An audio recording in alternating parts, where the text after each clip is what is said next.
നമസ്കാരം. നാളെ തൃപ്പയാർ ഏകാദശിയാണ്. തൃപ്പയാർ ഏകാദശിയുമായി ബന്ധപ്പെട്ട് ശ്രദ്ധിക്കേണ്ടതായ കാര്യങ്ങളെക്കുറിച്ചും വ്രതം എടുക്കുന്നവരും എടുക്കാത്തവരും ചെയ്യേണ്ടതായ കാര്യങ്ങളെക്കുറിച്ചും വീടുകളിൽ നാളെ ഒരിക്കലും ചെയ്യാൻ പാടില്ലാത്തതായ ആ പ്രധാനപ്പെട്ട കാര്യങ്ങളെക്കുറിച്ചും വിശദമായ വീഡിയോ ക്ഷേത്രപുരാണത്തിൽ ലഭ്യമാണ്. ആ വീഡിയോ കൂടി കാണുവാൻ ഏവരും ശ്രമിക്കുക. ഈ വീഡിയോയിലൂടെ നാളെ വിളക്ക് കൊളുത്തുമ്പോൾ ശ്രദ്ധിക്കേണ്ടതായ കാര്യങ്ങളെക്കുറിച്ചും നാളെ സമർപ്പിക്കേണ്ടതായ പുഷ്പങ്ങളെക്കുറിച്ചും മറ്റ് ചില പ്രധാനപ്പെട്ട കാര്യങ്ങളെക്കുറിച്ചും മനസ്സിലാക്കാം. ഏവരും ശ്രീരാമജയം എന്ന കമന്റ് ബോക്സിൽ രേഖപ്പെടുത്തുവാൻ ശ്രമിക്കുക. നാളെ നടത്തുന്ന വിശേഷാൽ പൂജയുടെ ഭാഗമാകുവാൻ ആഗ്രഹിക്കുന്നവരാണ് എങ്കിൽ പേരും ജന്മനക്ഷത്രവും കമന്റ് ബോക്സിൽ രേഖപ്പെടുത്തുക. സൂര്യോദയത്തിന് മുൻപ് ഉണർന്ന് വിളക്ക് തെളിയിച്ചാണ് ആരംഭിക്കേണ്ടത് എന്ന കാര്യം പ്രത്യേകമായി ഓർക്കേണ്ടതായിട്ടുണ്ട്. അതിനാൽ തീർച്ചയായും അത് രാവിലെ തന്നെ ഉണരുക. കൂടാതെ സൂര്യാസ്തമനത്തിന് മുൻപായി തന്നെ സന്ധ്യയ്ക്ക് വിളക്ക് തെളിയിക്കണം എന്ന കാര്യത്തിനും വളരെയധികം പ്രാധാന്യം നൽകണം. ശ്രീകൃഷ്ണ ചിത്രം, ലക്ഷ്മി ചിത്രം എന്നിവ വീടുകളിൽ പ്രത്യേകിച്ചും പച്ച കർപ്പൂരമിട്ട ജലം ഉപയോഗിച്ച് തുടച്ച് വൃത്തിയാക്കുക. പൂജാമുറിയിലെ മറ്റ് ചിത്രങ്ങളും ഇപ്രകാരം ചെയ്യാവുന്നതാണ്. ഇപ്രകാരം ചെയ്തതിന് ശേഷം തിലകം ചാർത്തുന്നത് ഏറ്റവും വിശേഷം തന്നെയാകുന്നു. കളഭം ചിത്രത്തിൽ അഥവാ വിഗ്രഹത്തിൽ ചാർത്തുക. അറിയാതെ പോലും നാളെ തുളസി പറിക്കാൻ പാടില്ല എന്ന കാര്യം പ്രത്യേകം നിങ്ങൾ ഓർക്കണം. തുളസി പറിക്കുന്നത് അതീവ ദോഷകരമായി മാറും. ഏകാദശി ദിവസം ഒരിക്കലും തുളസി പറിക്കുവാൻ പാടുള്ളതല്ല. നിങ്ങളുടെ ജീവിതത്തിൽ പ്രധാനമായും ധനപരമായ നഷ്ടങ്ങൾ വന്നു ചേരുന്നതിന് അത് കാരണമായി തീരും. അതിനാൽ ഒരിക്കലും ഈ കാര്യം ചെയ്യുവാൻ പാടുള്ളതല്ല. കൂടാതെ നാളെ രാവിലെ തുളസിക്ക് ജലം സമർപ്പിക്കുക എന്ന കാര്യം പ്രധാനമായും നിങ്ങൾ ചെയ്യേണ്ടതായിട്ടുണ്ട്. 3 തവണ നാളെ നിങ്ങൾ പ്രദക്ഷിണം വയ്ക്കേണ്ടത് അനിവാര്യമാണ്. അഥവാ തുളസിയെ പ്രദക്ഷിണം ചെയ്യുവാൻ ശ്രമിക്കുക. ഇപ്രകാരം ചെയ്യുന്നത് സർവ്വ ഐശ്വര്യപ്രദം തന്നെയാകുന്നു. നാളെ പ്രധാനമായും ശ്രദ്ധിക്കേണ്ടതായ ചില കാര്യങ്ങളുണ്ട്. അതിൽ ഒന്ന് തന്നെയാണ് വിഷ്ണു ക്ഷേത്രത്തിൽ അഥവാ വിഷ്ണു അവതാര ക്ഷേത്രങ്ങളിൽ ദർശനം നടത്തുക എന്ന കാര്യം. ശ്രീരാമക്ഷേത്രത്തിൽ ദർശനം നടത്തുവാൻ സാധിക്കുന്നതും മഹാഭാഗ്യമായി തന്നെ കണക്കാക്കാം. വിഷ്ണു അവതാര ക്ഷേത്രത്തിൽ ദർശനം നടത്തുകയും ഗൃഹനാഥന്റെയോ അല്ലെങ്കിൽ ആ കുടുംബത്തിലെ ഗൃഹനാഥയുടെയോ അല്ലെങ്കിൽ ആ കുടുംബത്തിലെ സന്താനങ്ങളുടെ പേരിലോ ഈ വഴിപാട് നിങ്ങൾക്ക് നടത്താവുന്നതാണ്. ദുരിതങ്ങൾ അനുഭവിക്കുന്നവരുടെ പേരിൽ തീർച്ചയായും ഈ വഴിപാട് നടത്തുവാൻ പ്രത്യേകം ശ്രദ്ധിക്കുക. അതിൽ ആദ്യത്തേതായ വഴിപാടായി പരാമർശിക്കുന്നത് ഭാഗ്യസൂക്തമാകുന്നു. ഒരു വ്യക്തിയുടെ ജീവിതത്തിലേക്ക് സൗഭാഗ്യങ്ങൾ തടസ്സങ്ങൾ ഒഴിഞ്ഞ് വന്നു ചേരുവാൻ സഹായകരമായി തീരും. നെയ്വിളക്ക് നാളെ ഭഗവാന് സമർപ്പിക്കുന്നതും അതീവ ശുഭകരം തന്നെയാകുന്നു. അഥവാ ഈ വഴിപാട് നാളെ നടത്തുക. താമര സമർപ്പിക്കുകയാണ് എങ്കിൽ ചില സവിശേഷമായ ഫലങ്ങൾ കടന്ന് വരിക തന്നെ ചെയ്യും. പ്രത്യേകിച്ചും ഭാഗ്യം തെളിയുന്നതിന് അത് സഹായകരമായി തീരും. സൗഭാഗ്യം നിങ്ങളെ തേടിയെത്തും. കൂടാതെ പുരുഷന്മാരാണ് എങ്കിൽ അവരുടെ പേരിൽ പുരുഷ സൂക്ത വഴിപാട് നാളെ നടത്തുന്നതും പ്രത്യേകിച്ചും ഈ വഴിപാട് നടത്തുന്നത് അതീവ ശുഭകരമായി ഭവിക്കും. ആ പുരുഷന്മാരുടെ ജീവിതത്തിൽ ഐശ്വര്യം വന്ന് ചേരുന്നതിന് സഹായകരം തന്നെയാണ്. കൂടാതെ പ്രസാദം അന്നേ ദിവസം ഷട്ടിലിട്ടുകൊണ്ട് വീടുകളിലേക്ക് കൊണ്ടുവരുന്നതും ഏറ്റവും ശുഭകരമായി തന്നെ കണക്കാക്കാം. മഹാഭാഗ്യം തന്നെ ആ വീടുകളിലേക്ക് കടന്നു വരും. അതിനാൽ ക്ഷേത്രങ്ങളിൽ ദർശനം നടത്തുന്നവർ തീർച്ചയായും ഈ വഴിപാട് നാളെ നടത്താതിരിക്കരുത് എന്ന കാര്യം ഓർക്കുക. ഇനി അഥവാ നിങ്ങൾക്ക് ഒട്ടും നടത്തുവാൻ സാധിക്കുന്നില്ല എങ്കിൽ തലക്കുഴിഞ്ഞ് ഒരു നാണയമാണ് എങ്കിലും സമർപ്പിക്കുക. അതല്ല എങ്കിൽ മഞ്ഞ പുഷ്പങ്ങൾ നാളെ ക്ഷേത്രത്തിൽ സമർപ്പിക്കുന്നതും അതീവ ശുഭകരം തന്നെയാകുന്നു. പ്രത്യേകിച്ചും വളരെ ശുദ്ധിയോടെ വാഴയിലയിൽ പൊതിഞ്ഞ് പുഷ്പങ്ങൾ സമർപ്പിക്കുന്നതാണ് ഏറ്റവും ശുഭകരം. ഒരിക്കലും താഴെ വയ്ക്കാൻ പാടില്ല എന്ന കാര്യവും ഓർക്കുക. ക്ഷേത്രത്തിൽ എത്തുന്നത് വരെ താഴെ വയ്ക്കരുത്.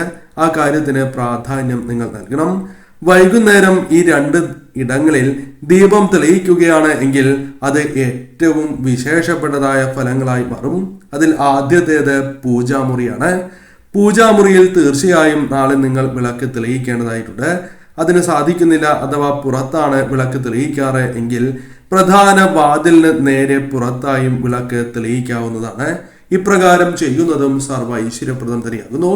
രണ്ടാമത് വിളക്ക് തെളിയിക്കേണ്ടതായ സ്ഥലം തുളസിത്തറയാണ്. നാളെ അത്രമേൽ പ്രാധാന്യമുണ്ട്. അതിനാൽ നാളെ തുളസിത്തറയിൽ ഒരിക്കലും വിളക്ക് തെളിയിക്കാതിരിക്കരുത് എന്ന കാര്യം പ്രത്യേകം ഓർക്കണം.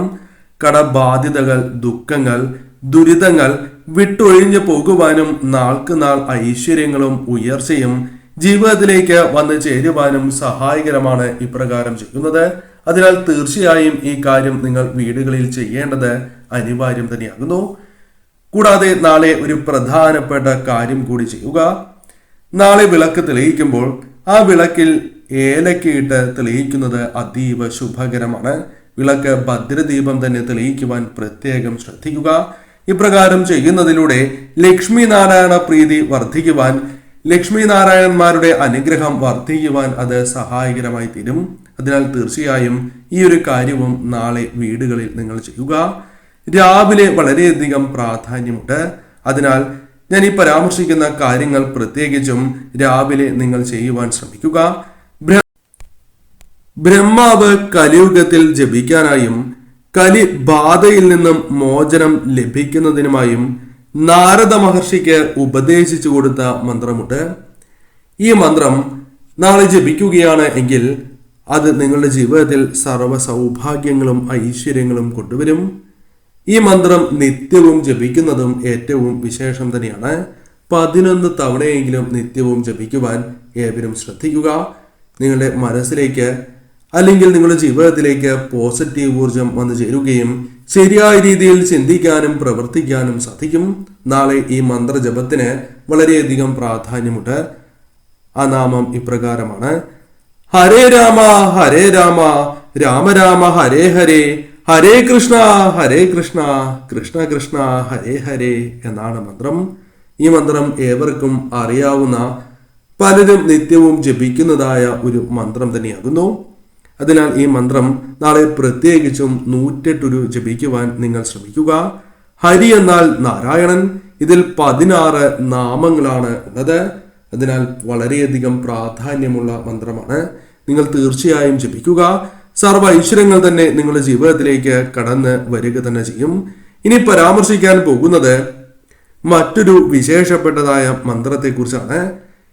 ഈ മന്ത്രം നിങ്ങൾ ജപിക്കുകയാണ് എങ്കിൽ, ശ്രീരാമസ്വാമിയുടെ മന്ത്രം ജപിക്കുകയാണ് എങ്കിൽ, ആ മന്ത്രം നിങ്ങൾക്ക് സർവ്വ സൗഭാഗ്യങ്ങളും കൊണ്ടുവരുന്നതിന് സഹായകരമായി തീരും. ശുദ്ധിയോടെ, മനഃശുദ്ധിയോടെ, ശരീരശുദ്ധിയോടെ തന്നെ ജപിക്കുവാൻ ശ്രമിക്കുക. ഈ നാമം രാവിലെയോ സന്ധ്യയ്ക്കോ ജപിക്കാവുന്നതാണ്. വിളക്ക് തെളിയിച്ച ശേഷം ഈ മന്ത്രം ജപിക്കുന്നതും ക്ഷേത്രത്തിൽ ദർശനം നടത്തുന്നതായ സാഹചര്യത്തിൽ ജപിക്കുന്നതും അതീവ ശുഭകരമാണ്. ക്ഷേത്രത്തിൽ ഒരിക്കലും തിരക്കിട്ട് ദർശനം നടത്തുവാൻ പാടുള്ളതല്ല. അല്പസമയം ക്ഷേത്രത്തിൽ ഇരുന്ന് ഈ മന്ത്രജപങ്ങൾ നടത്തുന്നതും അതീവ ശുഭകരമാകുന്നു. ഈ മന്ത്രം 108 നാളെ ജപിക്കുവാൻ പ്രത്യേകം ശ്രദ്ധിക്കുക. മന്ത്രം ഇപ്രകാരമാണ്: രാമായ രാമഭദ്രായ രാമചന്ദ്രായ വേദസേ രഘുനാഥായ നാഥായ സീതായ പതയേ നമഃ എന്നാണ് മന്ത്രം. ഈ മന്ത്രം നാളെ തീർച്ചയായും നിങ്ങൾ ജപിക്കുക. നിങ്ങളുടെ ജീവിതത്തിലേക്ക് സർവ്വ സൗഭാഗ്യങ്ങളും ഐശ്വര്യങ്ങളും കൊണ്ടുവരുവാൻ സഹായകരമായ ഒരു മന്ത്രമാണ് ഇത്.